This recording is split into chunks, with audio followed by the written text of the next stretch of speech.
ನಮಸ್ಕಾರ ಗೆಳೆಯರೆ, ನಾನು ನಿಮ್ಮ KRV. ನೀವು ನೋಡ್ತಾ ಇದ್ದೀರಾ ಒನ್ ಪಾಯಿಂಟ್ ಟಿವಿ. ಮೊದಲಿಗೆ ಕರ್ನಾಟಕದ ಪ್ರಮುಖ ಸುದ್ದಿಯತ್ತ ಸಾಗೋಣ. ಕಾವೇರಿ ನೀರು ಹಂಚಿಕೆ ವಿವಾದ ಮತ್ತೊಮ್ಮೆ ತೀವ್ರ ಸ್ವರೂಪ ಪಡೆದುಕೊಂಡಿದೆ. ಕಾವೇರಿ ಜಲ ನಿಯಂತ್ರಣ ಸಮಿತಿಯು ತಮಿಳುನಾಡಿಗೆ ನಿಗದಿತ ಪ್ರಮಾಣದ ನೀರನ್ನು ಬಿಡುಗಡೆ ಮಾಡುವಂತೆ ಕರ್ನಾಟಕಕ್ಕೆ ಸೂಚನೆ ನೀಡಿದೆ.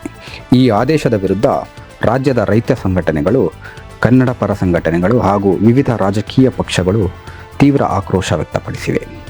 ಮಂಡ್ಯ, ಮೈಸೂರು ಸೇರಿದಂತೆ ಹಲವು ಜಿಲ್ಲೆಗಳಲ್ಲಿ ಪ್ರತಿಭಟನೆಗಳು ನಡೆದಿದ್ದು, ರಾಜ್ಯದ ಹಿತಾಸಕ್ತಿಯನ್ನು ಕಾಪಾಡುವಂತೆ ಸರ್ಕಾರದ ಮೇಲೆ ಒತ್ತಡ ಹೆಚ್ಚುತ್ತಿದೆ. ಈ ಬೆಳವಣಿಗೆ ಮುಂದಿನ ದಿನಗಳಲ್ಲಿ ರಾಜಕೀಯ ಮತ್ತು ಕಾನೂನು ಮಟ್ಟದಲ್ಲೂ ಮಹತ್ವದ ಚರ್ಚೆಗೆ ಕಾರಣವಾಗುವ ಸಾಧ್ಯತೆ ಇದೆ. ಇದರ ನಡುವೆಯೇ ರಾಜ್ಯದಲ್ಲಿ ಭಾರೀ ಮಳೆಯ ಅಬ್ಬರ ಮುಂದುವರೆದಿದೆ. ಹವಾಮಾನ ಇಲಾಖೆ ಕರಾವಳಿ, ಮಲೆನಾಡು ಮತ್ತು ದಕ್ಷಿಣ ಒಳನಾಡಿನ ಹಲವು ಜಿಲ್ಲೆಗಳಿಗೆ ಆರೆಂಜ್ ಅಲರ್ಟ್ ಘೋಷಿಸಿದೆ. ಶಿವಮೊಗ್ಗ, ಉಡುಪಿ, ದಕ್ಷಿಣ ಕನ್ನಡ, ಚಿಕ್ಕಮಗಳೂರು, ಕೊಡಗು ಸೇರಿದಂತೆ ಹಲವು ಜಿಲ್ಲೆಗಳಲ್ಲಿ ಭಾರೀ ಮಳೆಯ ಮುನ್ಸೂಚನೆ ನೀಡಲಾಗಿದೆ.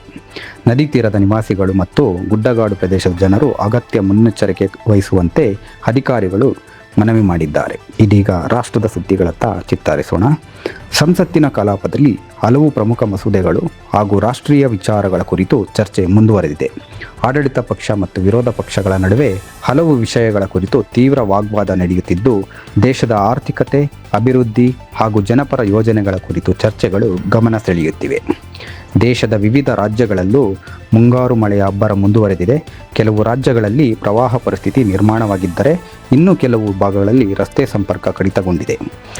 ರಾಷ್ಟ್ರೀಯ ವಿಪತ್ತು ನಿರ್ವಹಣಾ ಪಡೆ ಮತ್ತು ಸ್ಥಳೀಯ ಆಡಳಿತಗಳು ರಕ್ಷಣಾ ಕಾರ್ಯಗಳನ್ನು ಮುಂದುವರೆಸಿವೆ. ಇದೀಗ ರಾಜಕೀಯದ ಪ್ರಮುಖ ಬೆಳವಣಿಗೆಯ ಸುದ್ದಿ. ಬಿಜೆಪಿ ರಾಷ್ಟ್ರೀಯ ಸಂಘಟನಾ ಪ್ರಧಾನ ಕಾರ್ಯದರ್ಶಿ BL ಸಂತೋಷ್ ಅವರು ಸಾಮಾಜಿಕ ಜಾಲತಾಣ Xನಲ್ಲಿ ಕರ್ನಾಟಕದ ರಾಜಕೀಯ ಬೆಳವಣಿಗೆಗಳು, ವಿಧಾನಸಭೆಯ ಚರ್ಚೆಗಳು ಹಾಗೂ ಪಶ್ಚಿಮ ಬಂಗಾಳದ ಬೆಳವಣಿಗೆಗಳ ಕುರಿತು ಸರಣಿ ಪೋಸ್ಟ್ಗಳನ್ನು ಹಂಚಿಕೊಂಡಿದ್ದಾರೆ.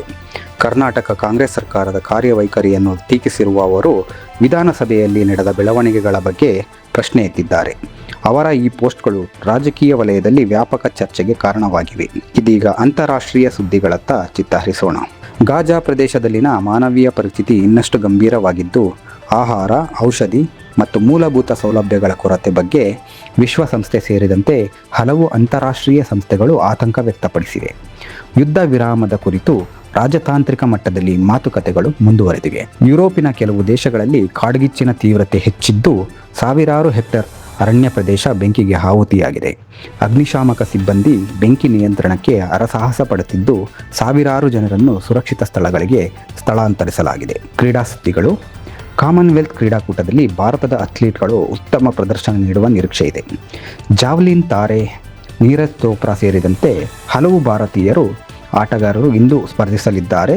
ಭಾರತದ ಪದಕ ಬೇಟೆಯತ್ತ ದೇಶದ ಕ್ರೀಡಾಭಿಮಾನಿಗಳ ಚಿತ್ತ ನೆಟ್ಟಿದೆ. ಕಾಮನ್ವೆಲ್ತ್ ಕ್ರೀಡಾಕೂಟದಲ್ಲಿ ಭಾರತದ ಅಥ್ಲೀಟ್ಗಳು ಉತ್ತಮ ಪ್ರದರ್ಶನ ನೀಡುವ ನಿರೀಕ್ಷೆ ಇದೆ. ಜಾವ್ಲಿನ್ ತಾರೆ ನೀರಜ್ ಚೋಪ್ರಾ ಸೇರಿದಂತೆ ಹಲವು ಭಾರತೀಯ ಆಟಗಾರರು ಇಂದು ಸ್ಪರ್ಧಿಸಲಿದ್ದಾರೆ.